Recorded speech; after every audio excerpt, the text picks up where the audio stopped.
आज ही Doubtnut app download करें। Doubtnut पर होगा अब आपके सभी मैथ्स, केमिस्ट्री, फिजिक्स और बायोलॉजी डाउट्स का सफाया। बस अपने क्वेश्चन की फोटो खींचो, उसे क्रॉप करो और तुरंत वीडियो सोल्यूशन पाओ। Download now. यहाँ पर हमें दिए गए ऑप्शंस को देखकर बताना है कि अगर हमारे पास ये जीनोटाइप जो दिखाया हुआ है, इस जीनोटाइप का एक प्लांट है, तो ये कितने टाइप के गैमीट प्रोड्यूस कर पाएगा। तो ये तो हम जानते हैं कि अगर हम रिप्रोडक्शन के सेक्सुअल मोड की बात करें तो गैमीट्स इसमें बहुत ही इंपॉर्टेंट स्ट्रक्चर होते हैं, सेक्सुअल रिप्रोडक्शन में बहुत ही इंपॉर्टेंट रोल प्ले करते हैं, क्योंकि सेक्सुअल रिप्रोडक्शन का जो सबसे इंपॉर्टेंट की इवेंट है वो होता है फर्टिलाइजेशन। और फर्टिलाइजेशन में होता क्या है कि दो हेप्लॉइड सेल्स, जिनमें से एक मेल पेरेंट से आया है, एक फीमेल पेरेंट से आया है, ये आपस में फ्यूजन करते हैं और एज अ रिजल्ट इनके यूनियन से हमें एक डिप्लॉइड जाइगोट मिलता है, जो कि आगे जाके रिपीटेड सेल डिविजन्स करके एम्ब्रियो बनाएगा और नए ऑर्गेनिज्म को जन्म देगा। तो ये जो हमारे पास दो हेप्लॉइड सेल्स आ रहे हैं, ये गैमीटोजेनेसिस नाम की प्रोसेस से बनते हैं, इन्हीं को गैमीट्स कहा जाता है।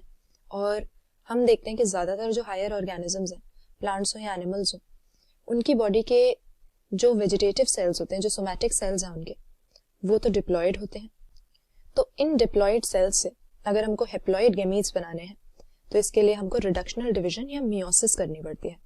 तो टाइप ऑफ गैमीट्स हमको कैसे पता लगेंगे, यहाँ पर हमें 4 तरह की जीन्स की एलील्स दे रखी हैं, A, B, C और D, लेकिन इनमें से हम देखेंगे कि हेटेरोजाइगस कंडीशन हमें किस में दिख रही है, तो केवल एक ही जीन हेटेरोजाइगस कंडीशन में है।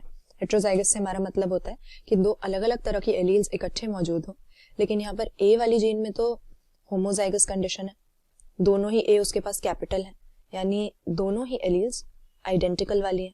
उसी तरह से D भी दोनों कैपिटल है और C यहाँ पर दोनों छोटे हैं। तो A और D जो हमें जीन्स दे रखी हैं, ये तो होमोजाइगस डोमिनेंट कंडीशन में है और C होमोजाइगस रिसेसिव कंडीशन में है।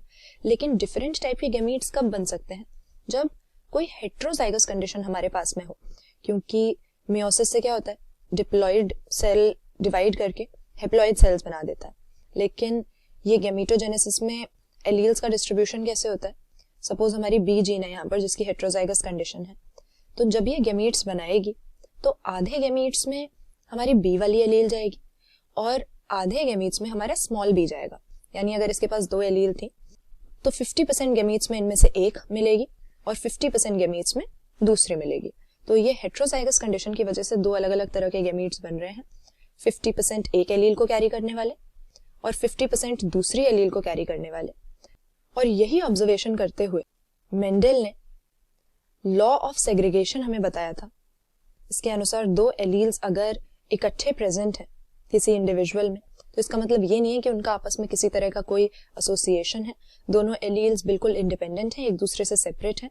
और इसीलिए हम देखते हैं कि गैमीटोजेनेसिस में जब वो अलग अलग हो जाती हैं तो भले ही यहाँ पर ये बड़े बी के साथ प्रेजेंट हो, छोटा वाला बी, लेकिन आगे जाके अगर किसी स्मॉल बी वाले गैमीट के साथ ये फ्यूजन करता है तो ये रिसेसिव फिनोटाइप शो करेगा, भले ये खुद डोमिनेंट फिनोटाइप वाले पेरेंट से आ रहा है। तो यहाँ पर बताना हमें यही है कि कितने टाइप के गैमीट बनेंगे, तो A, C और D इन तीनों में तो होमोजाइगस कंडीशन है। अब सपोज हमारे पास ये है जीनोटाइप, तो इसमें दो अलग अलग तरह के गैमीट्स बनने की तो पॉसिबिलिटी है ही नहीं, सारे के सारे में कैपिटल ए ही जाएगा। उसी तरह से C और D के केस में भी C की एलील्स का जब डिस्ट्रीब्यूशन होगा, सेग्रीगेशन होगा गैमीटोजेनेसिस के दौरान, सब में स्मॉल c ही जाएगा क्योंकि बड़ा C है ही नहीं, और D हमेशा बड़ा ही जाएगा क्योंकि स्मॉल वाला D नहीं है हमारे पास। तो सिर्फ जब हमें टाइप ऑफ गैमीट्स गिनने होते हैं तो हम हेटेरोजाइगस कंडीशन में कितनी जीन्स हैं ये देखते हैं, यानी अलग अलग तरह की एलील्स जिसके हैं उसी के बेसिस पे ये होता है, डिपेंड करता है कितने गैमीट्स बन पाएंगे। तो हम 2 raise to the power n कर देते हैं, जिसमें n क्या है, नंबर ऑफ हेटेरोजाइगस जीन्स। और यहाँ पर क्योंकि केवल हमारी जो B जीन है वो हेटेरोजाइगस कंडीशन शो कर रही है, तो n बराबर 1 हो जाएगा। और कितने टाइप के गैमीट बनेंगे हमारे, ऑप्शन डी 2 हमारा करेक्ट आंसर है, क्योंकि 2 टू द पावर 1 बराबर हमारा 2 आ जाएगा। और भले कितनी भी जीन्स यहाँ पे हमें दी होती, A, B, C, D के अलावा E, F, G, H, I, कितना भी आगे हम चले जाते, अगर उसमें कोई भी हेटेरोजाइगस नहीं है, होमोजाइगस कंडीशन अगर शो कर रहे हैं, तो डिफरेंट टाइप के गैमीट्स बनाने में वे कंट्रीब्यूट नहीं कर सकते, क्योंकि सेग्रीगेशन दो अलग अलग टाइप के गैमीट्स में केवल हेटेरोजाइगोट्स की होगी। तो करेक्ट आंसर ऑप्शन डी कर देंगे। क्लास 6 से 12 से लेके नीट, IIT, JEE मेंस और एडवांस के लेवल तक 10 मिलियन से ज्यादा स्टूडेंट्स का भरोसा। आज ही डाउनलोड करें डाउटनेट ऐप या व्हाट्सएप कीजिए अपने डाउट्स 8400 400 400 पर।